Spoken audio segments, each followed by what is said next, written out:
நண்பர்களே வணக்கம். இன்றைக்கி பார்த்திங்கன்னா எல்லோரோட குடும்பத்தையும் யூஸ்வலாகவே அதிகமாக உட்கொள்ளக்கூடியது நம்ம சாதம், மற்ற மாமிச பொருட்கள் அதிகமாக இன்றைக்கி காலகட்டத்தில் அதை டோட்டலாகவே அவாய்ட் பண்ணுங்கள். என்ன அது வருங்காலத்துக்கும் இல்லை இப்போ நடந்திருக்க இந்த ஜென்ரேஷனில் வந்துட்டு நல்லதாக இருக்காது. இப்போது நம்ம ஹோட்டலுங்களில் இதில் போனால் காய்கறிகளில் சின்ன ஒரு கட்டோரியில் எடுத்துக்கிறோம் பார்த்திங்களா, அந்த மாதிரி சாதம் எடுத்துக்கங்க. அந்த அன்னுக்குத்தி இந்த மாதிரி யூஸ் பண்ணுவாங்க இல்லைங்களா, அது பதிலாக ஸ்பூன் யூஸ் பண்ணுங்க. என்ன மேக்ஸிமம் உணவு அதாவது சாதம் வந்து கம்மி பண்ணுங்கள். ரெகுலராக பழம், காய்கறிகள் இந்த மாதிரி யூஸ் பண்ணுங்கள். எல்லாருக்குமே நல்லது.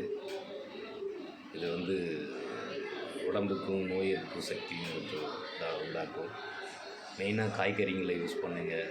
கீரை வகைகளை சேர்த்துக்குங்க. ஏன்னா இன்றைக்கி பார்த்திங்கன்னா பலவிதமான நோய் ரொம்ப உண்டாக்குறாங்க, மீன்ஸ் அவதிப்பட்டுருக்காங்க. அந்த மாதிரி இல்லாமல் தினமும் நீங்கள் ரெகுலராக பார்த்திங்கன்னா பழமும் காய்கறி அதிகமாக கொண்டீங்கன்னா எல்லாருக்குமே நல்லது.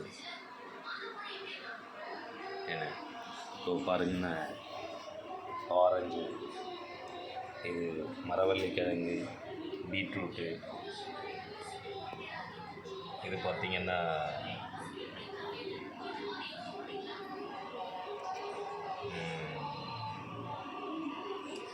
சுரக்காய், நெக்ஸ்ட்டு கொய்யாப்பழம், ஆரஞ்சு.